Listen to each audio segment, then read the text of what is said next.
Sige, kunin mo na yung test paper mo na yan. De La Cruz! Ma'am!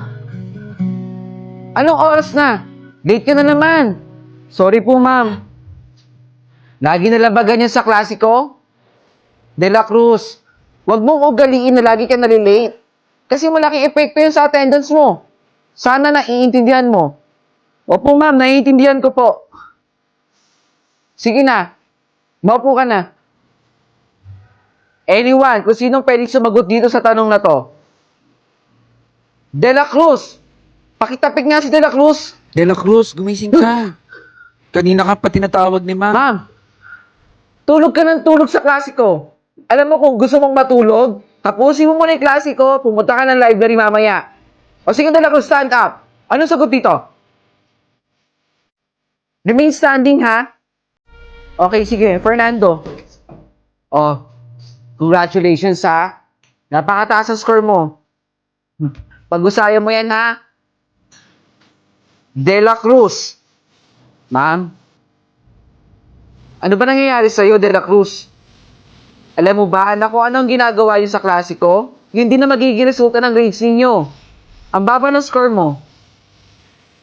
Huwag kang nang-aasa na papasa ka sa akin, ha? Baka umulit ka lang sa subject ko. Oh, Fernando. Class, ang lahat na nakakuha ng mga mababang score, magkita-kita tayo bukas sa for remedial. De La Cruz. Sige po, ma'am. Pag-uusayan ko na lang po ulit. Poderno. Present po. De La Cruz. Ma'am, wala po siya. Nasaan si De La Cruz? Absent po. Absent na naman. Di ba meron kayo remedial today? Ay nako, De La Cruz. Fernandez? Mac Jolly morning po. Bali isang order ng fries. Samahan mo na rin ng burger tsaka ng coke float. De La Cruz? Ikaw ba yan? Working student ka pala. Ba't hindi mo agad sinabi sa akin? Ma'am, sorry po. Sorry po, hindi po nakaka-attend madalas sa klase ninyo. Pasensya na po kung lagi pong mababa yung score ko. Totoo lang po, nahihirapan ako pero wala naman po kasing ibang tutulong sa akin eh. Kundi yung sarili ko lang po. Pero hayaan nyo ma'am, babawi po ako sa klase ninyo. Ipapakita ko rin po sa inyo na magiging mataas din po ang mga scores ko. Sorry po ulit ma'am. Okay, class? Wag na wag kakalimutan ng assignment, ha?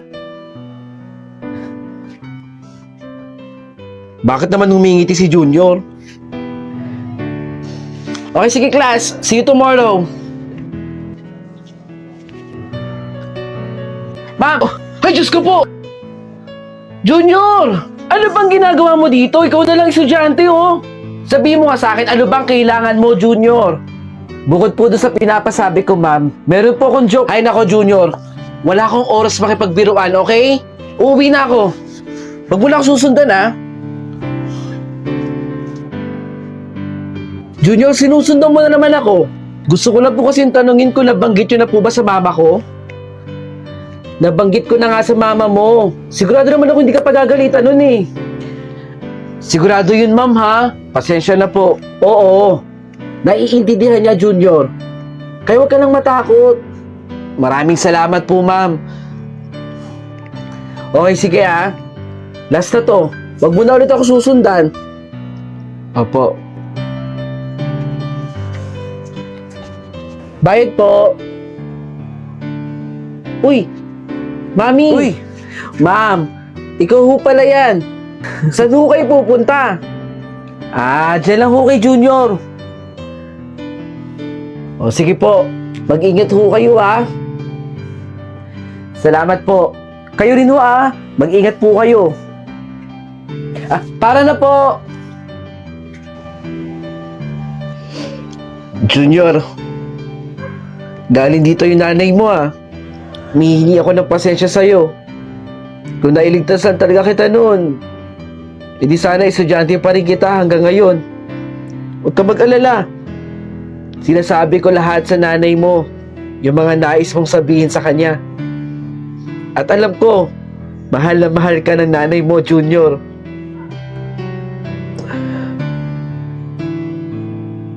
Malaman ko lang talaga na hindi ikaw ang magiging valedictorian sa batch ninyo, mananagot ka sa akin, ha?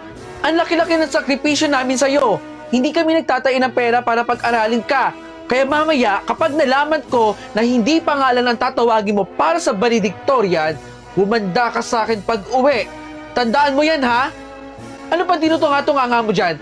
Bilisan mo na kumilos dyan. Tara na, malilate na tayo sa graduation ninyo. Kikilos na po. Tignan mo yan si Fernandez. Di ba yan ang kalaban mo dito? Eh, bali-balita rito na mas magaling daw yan kaysa sa'yo, anak. Bilang nanay mo, hindi kita pinalaki para maging talunan. Gusto ko lumalaban ka. At gusto ko, ikaw lagi ang nasa itaas. Hindi ba? Kaya alam kong kayang-kaya mong talunin niya si Fernandez. Kaya, aasahan ko na ikaw ang valedictorian. Opo, ma. Magiging valedictorian po ako. Tara na. Tignan mo yun, anak ko. Ang dami nang nakasabit sa kanyang medal. At kanina pa siya tinatawag sa stage. Ang daming awards na na-receive. Nako, anak, ha. Ayoko na sampagita lang ang isasabit ko sa'yo. Gusto ko medal din. Gusto ko angat ka dito. At gusto ko ikaw ang matalino dito. Ikaw ang masipag. Ikaw ang valedictorian. Hindi pa rin natatawag yung pangalan mo. Ilang oras ba tayo mag-aantay? De La Cruz 1, valedictorian. Ayan! Ikaw ka ang valedictorian, anak! Sana, ma. Naging masaya ka. Congratulations po sa inyo, ma'am. Maraming salamat po, ah. Maaga man lumisan yung anak ninyo dito sa mundo. Natupad po niya ang pangarap po ninyo para sa kanya na maging valedictorian siya. Ayun lamang, maaga po tayong iniwan ng inyong anak. Sayang nga lang eh. Tama na ba? Tama na po. Ginagawa ko po yung best ko para po maging valedictorian. Tama na po. Kumaharay ko po. Tama na ba? Opo. Ginagawa ko po yung best ko po. Maureen, 10 pesos para sa photocopy ng exam paper natin. Saglit lang naman, Ana. Kaya aga-aga naniningig ka kagad. Di ko pa nga nabababa tong bag ko. Maureen, asan na? Magpapapotocopy na kami sa labas. Ito na. Saglit. Nasaan yung wallet ko? Maureen, hawak mo na yung wallet mo. Ay, ito nga pala. Sorry. Oh, ito na. Ito na yung bayad ko. Aga-aga naman kasi naniningil. Maureen talaga eh. Teka. Sino may baon nun? Ako, Maureen. Alam mo, bagay na bagay sa itong Argentina corned beef. Kumain ka ng breakfast mo para hindi ka laging sabaw. Bisa pag hindi ko trip i-partner sa rice to, pinapalamanan ko to sa tinapay ko. Solid ang sarap. Sakto. Nay! Paluto naman ako ng Argentina corned beef. Date na po ako, pang breakfast ko lang po.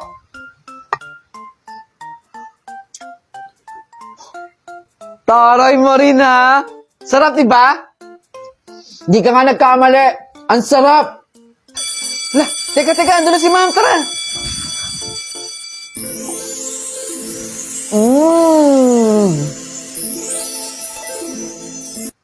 Boto niyo po ako, ah. De Guzman po for president. Ako po si De La Cruz. Kumakandidato po ako bilang presidente ng Student Council. Sana po ay iboto po ninyo ako. Wow, De La Cruz! Hanggang dito ba naman? Sa Student Council election, kakalabanin mo ko? Ang lakas talaga ng loob mo, no? Well, tignan na lang natin kung sino ang mananalo sa atin. Alam ko naman na ako ang iboboto ng mga estudyante dito. At hindi ikaw. Sige na, De La Cruz. Abangan na lang natin ang resulta sa huli. Ay, De Guzman po, for president. Boto niyo po ako, ha? De La Cruz po. De La Cruz Pag ako po ang for binoto president. ninyo, lahat po ng estudyante dito ay mabibigyan po ng regalo mula po sa akin. Hindi naman po kaya ni De La Cruz kung ano yung mga kaya po naming ibigay. Kaya, sisiguraduhin po natin na bawat classroom dito ay may electric fan.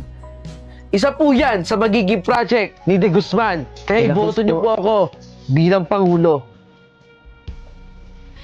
De Guzman po for President. Mas magaling si De La Cruz kumpara kay Di Guzman. Ang bait-bait kayo ni De La Cruz kumpara dyan. Payo lang po wag po kayong naniniwala kay De La Salamat Cruz. Kasi po, mahirap lang po si De La Cruz. At yung pondo ng Student Council, baka kunin niya. Doon niya kunin yung panggasto sa bahay nila. Kaya kahit ano po, wag niyo na po pakikinggan si De La Cruz. De Guzman lang po, bilang presidente. Asahan po ninyo. Umayos ka, De La Cruz. Salamat po, Salamat po sa suporta. Ang nakakuha ng mataas na boto ay walang iba kundi si De Guzman. Congratulations! Yes! Salamat po! Salamat po! Sabi ko sa iyo, De La Cruz ako ang mananalo bilang presidente. Sandali lang po, katahimikan. Disqualified po pala si De Guzman dahil sa kanyang ginawa. Ang tunay na presidente ay si De La Cruz. Salamat po! Ako na yung Pangulo ng Student Council!